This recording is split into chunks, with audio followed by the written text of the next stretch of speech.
omulundi ogusookedde ddala kasookedde nga tuva mu kalulu okulaba ba foot soldiers ba Nuupu nga banekedde mu ovulo, ekitegeeza nti abaana ovulo bakyazirina baatereka ntereke era ng'akakisa akatuufu bwe kajja bwe batyo bajja kuziggyayo bazikozese ewatali kutya kwonna. Ekyo muganda wange kinootinge. Kakati nga bwe tuli mu kuwerekera mwannyinaffe eyatuvudde ku maaso mukyala Waiswa Mufumbiro, bingi bibaddewo era kino kituwadde omukisa ate okumanya okwebuuza nti gundi ali ludda bwe, kubanga tulaba omukulu Kulaije ng'abantu beebuuza Kulaije ali ku ki, kubanga gye buvuddeko emabegako awo abadde era talabika, nga talabika era Chris Magezi yabadde akolawo nga acting spokesperson ow'amagye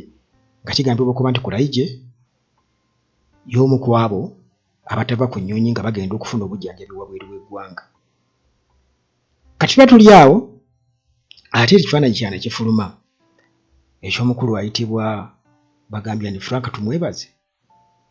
owa PLU. Ono ebifaananyi bye abantu babiraze ng'anyirira bulungi emabegako awo ate nga si byadda, kubanga alina n'akatambi ke yarekoodinga nfo ky'okugamba nti kyewayagaliza embazi kyewayagaliza embizzi ngenda kanoonya wano nkakuwe, nga Frank tumwebaze ayogera. Naye kati okutuuka okuba ng'ali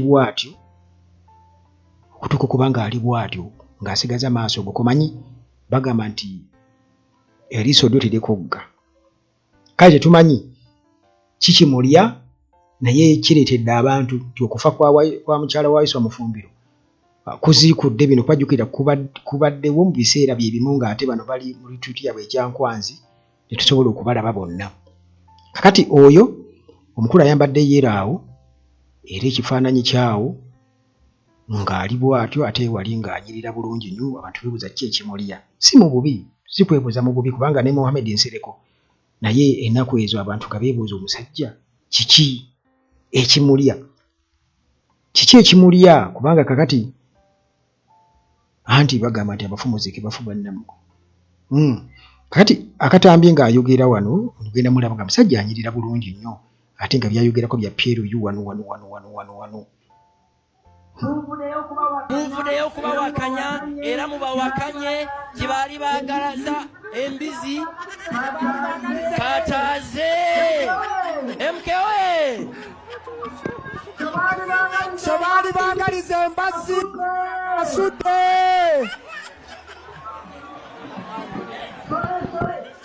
sole embazi si mbizi. Kaakati ekituufu kiri nti mbizzi tetuli mbizzi era mwe kyemwagaliza embizzi kuba kye yali agamba nti mwali mwagaliza embazzi Kibuyaga aleese n'agamba nti mwali mwagaliza embazzi Kibuyaga asudde, kyemwali mwagaliza embizzi nti azze nga kyategeeza nti muhoozi azze, kyemwagaliza embizzi muhoozi. Manyi olulimi luno bagamba lutonzi era lwogera ekyo ekiba kiriwo nti mu butuufu ono gwe mutuleetera asaana kufuga ki. Anyway, tubale tuli awo ne batuwa amawulire nga batugamba nti ku airport wabaddeyo omuyaga, naye nze kyensinga okwewuunya ku munyaga guno, omunyaga nga gwabadde gw'amaanyi ne gutuuka n'okubenula ennyonyi ne gugikuba wansi ne gugisuula ne gugibinula n'egwa upside down, omupiira ne gudda waggulu, ebiwawaatiro ne biba nga bye bibase ku ttaka. Ekyo kyonna kyewuunyizza nnyo, sijja kukolimba kuba baga nti omunyaga gwabadde mungi nnyo ne gusitula n'ennyonyi okuba wansi. Si y'amaanyi nnyo ennyonyi nti oba ezitowa nnyo, naye era sitira omunyaga guba gw'amaanyi, kitegeeza gwagisitudde mu bbanga ne gugireeta bulungi ne gugikuba wansi bwe guti. Kakati awo oba oli awo wayinza okubaawo oba amaanyi ag'enjawulo n'ekintu ekirala kye twetaaga okubeera nga tutunulamu, naye mbagamba nti abakola ku mbeera y'obudde tebaasobodde kutegeera nti oba guno gujja. Naye tuddeyo ku mboozi yaffe ey'abantu bano Kulayije Bobi Wine yagamba nti ono erinnya ly'ettuufu ye Kulimbaje. Yagamba nti oyo ye Kulimbaje erinnya ly'ettuufu. Kulayije mbu ye Kulimbaje kubanga ono yalimba n'akoowa. Waliwo nno kati ng'oba katugeze abantu nga Enanga bo babakakanga okulimba era nga musajja wattu ajja abeera awo n'alwana nabyo ng'olaba mutuufu bakakabikake bamukakabikasiko okubyogera naye kati ono Kulimbaje ye yajja n'alimbira ddala Kyagulanyi kyava agamba nti ono erinnya ly'ettuufu ye Kulimbaje naye ono amaze ebbanga tali mu active service era nga kigambibwa okuba nti mulwadde ebya ddala. Frank ye y'omu ku abo abantu be bagamba nti mu Parliament baayisanga ebiteeka baaleetanga ebiteeso ebinyigiriza abantu era ebivuddemu amateeka ge bayisa kati aganyiga abantu kwegamba nga tebafa nnyo ku mbeera balinga abatali bantu era ne Kulimbaje naye kennyini nnyini nga engeri gy'alimbamu nga kubanga waliwo omukyalo ono bamuyita Marinos eyafa gwe baawamba Wanupu gwe basanga ayimbisa ennyimba za Kyagulanyi ku dduuka lye ne bamukwata ne bamutwala ne bamutulugunya ne bamukola batya. Kulimbaje najja naga nti no yeesize tomato sauce mu eyo makeup Wanupu gwe bakola ku bantu. Omukyalo oyo yafa n'aleka family yafa abantu bamutulugunya naye nga Kulimbaje yajja n'abalaatira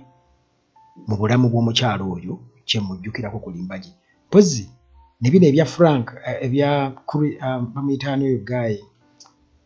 kagaayi ako kamwesigwa ke baakozesa ne bagaa nti nno yakasuubiza obukadde 5 buno okukola batya kumutwala ebweru n'ebirala. Oluvannyuma n'avaayo n'agamba nti nno Kulayije yali abimugambye abyogere. Bwe yamugamba abyogere akole kikati omusajja omukulu bw'atyo n'atuuka okubanga kwegamba bali awo basaasaanya bulimba propaganda. Kakati be bamu ku abo abantu abakola ebintu nga basuubira okuba nti oba oli awo obulamu baakububeeramu ebbanga lyonna ne beerabira nti bagenda kufa ate basooke n'abo be babadde bakolera naye ate nga bo abantu babakyaye. Kati teebereza omukulu ono yatugamba nti Kibuyaga mbwe kyewayagaliza embizzi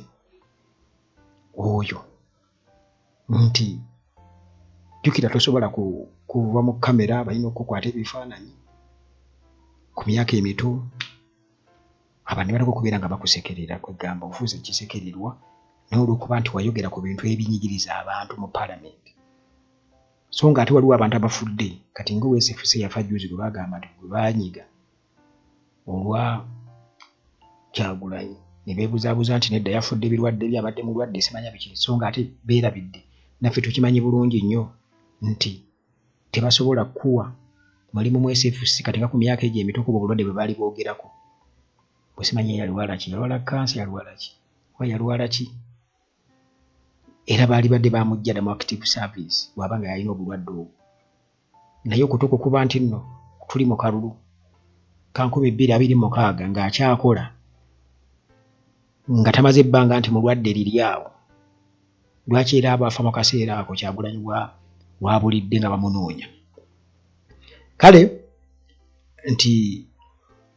mbadde ngezaako kunnyonnyola bannaffe bano nti gwe okola ebintu by'okola newankubadde nga muyinza okuseka mujjaganye nti olw'okubanga Mukamufumbiro yafudde ne mu biki biki ekyo twakigumidde dda era tetukiraba mu kabi konna ne mujaganye mujaganye naye kiba kitegeeza nti era abantu naffe tujja kubako mu ttooki ate si mu bubi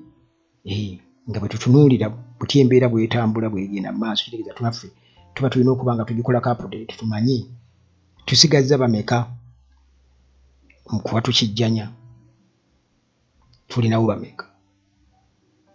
bameka anti akwagaliza okufa ewe entaana naawe oba omwagaliza ntaana